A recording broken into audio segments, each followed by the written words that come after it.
Hey, what's up you guys, it's Dorothy and welcome back to my channel. In today's video, we're going to go into chapter 23 of 113 Minutes by James Patterson and Max Delalo. So let's get right into this video. This video may contain sensitive topics and foul language. If you do not wish to continue, I suggest you click off the video now. You have been warned.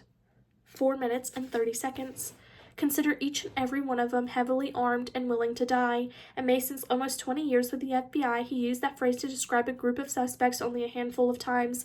Once was a radical anti-government militia group holed up in the punishing Belmont Mountains in western Arizona. Another time was an Islamic terrorist cell suspected of plotting to blow up a skyscraper in downtown San Antonio. A third was a band of ex-Mexican Special Forces operatives hired by a Sonora drug cartel to smuggle $36 million worth of cocaine into Corpus Christi via a decommissioned Soviet submarine. Yes, a submarine.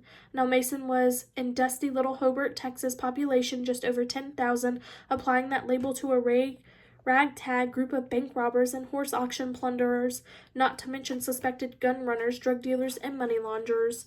In the past few weeks, Mason explains to his audience that the case has progressed even more rapidly. The Shell station where the anonymous phone call was placed had plenty of security cameras, but they were pointed only at the pumps and inside the convenience store, not at the payphone out back.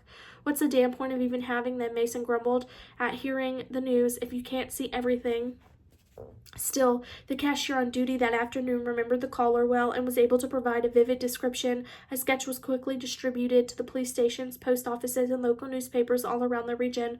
Before long, sightings began pouring in. Right now, Mason is standing in front of a giant rectangular room, a VFW hall located at the edge of Hobart's meager downtown. The heels of his cowboy boots click softly on the beige linoleum floor as he paces back and forth, making eye contact with each and every person seated in front of him.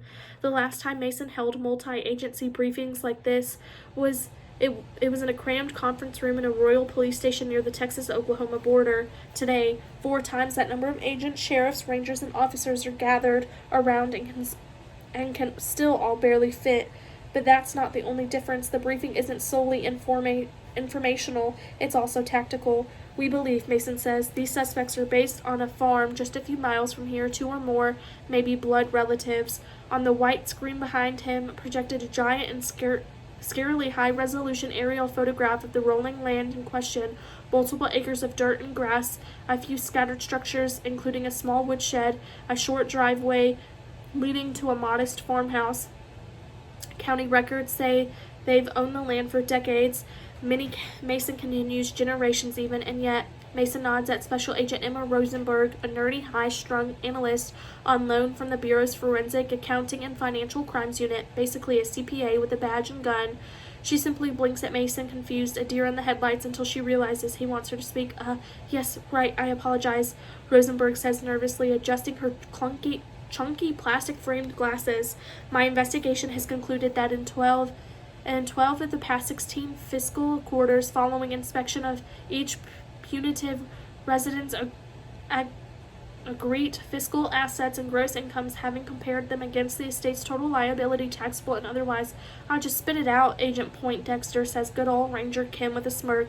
He's leaning against a sidewall, packing a wad of chewing tobacco under his leathery bottom lip. Agent Rosenberg bristles. She's a prim New Englander, offended by the Texan attitude. These people, she replies curtly, a bit of chill in her voice now, pay far more in property taxes, upkeep, and bank fees than they earn in reported income. In other words, Mason says, stepping in to pick up the thread, they're spending money they're not supposed to have. They're criminals now. He turns back to the projected image of the farm, using a red laser pointer to point out specific sections and features. As you can see from this drone surveillance photograph taken around 5 this morning, the compound is exactly 0 unguarded points of entry, nothing but high fences, long ranges of sight, and a little cover. Entry's not going to be easy, even if they weren't armed to the teeth with assault rifles. Nothing my boys can't handle, Chief. The growl of a voice belongs to Agent Lee Taylor, a grizzled and unshakable former Green Beret and current commander of the FBI's El Paso SWAT team. Given the enormous risk of the upcoming farm raid, he's made the 400-mile trek to plan the mission and oversee his men personally. And Mason's damned glad to have him here. After a grateful nod to Taylor, Mason cues the final slide, an array of photographs of the multiple male suspects, each scarier looking than the next. These are our targets. Memorize their faces better than your spouses and children's, because I do not want one of these ugly mugs to be the last thing any of y'all see. You're authorized to use deadly force if and as needed. Understand me? The Elect's sober nods of understanding from nearly everyone in the room. The agents and officers understand the orders, the risks, the stakes, because remember, Mason continues, echoing his earlier warning, consider every last one of these sons of bitches trained, prepared, heavily armed, and willing to die, which is what separates them from us. Whatever happens out there, I'm not willing to lose a single one of you. That's an order. Mason looks out at his colleagues' brave, stoic faces, praying it's an order his whole team can follow. That is the end of this chapter. I will see you guys in the next video. Bye!